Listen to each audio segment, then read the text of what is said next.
Guys, ipakita ko kayo kung magkano talaga ang kita ko dito sa Maynila. Ito guys, sa duty natin sa 13 days times ang araw dito minimum is 645. Yan yung sasahurin natin, 8,385. Yan, ikaltas natin yan, minus natin yan sa mga expenses.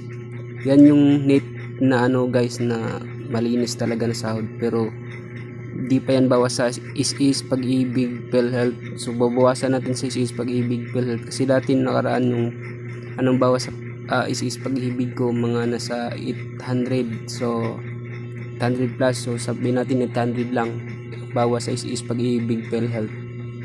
Yan, bawas na yan guys. Plus guys, bawasan pa natin sa ipapadala sa probinsya, 3,000 plus minus pa natin guys sa kuryente tsaka wifi, 500. Kasi yung wifi 200, din kuryente 300. So minus pa natin yan guys. Sa tubig 200, boarding house 1,000. Tapos allowance ko pa guys sa pagkain sa pamasahe araw-araw sa isang kinsinas, sabi natin 2,000. Yan guys, yan na lang yung matira guys.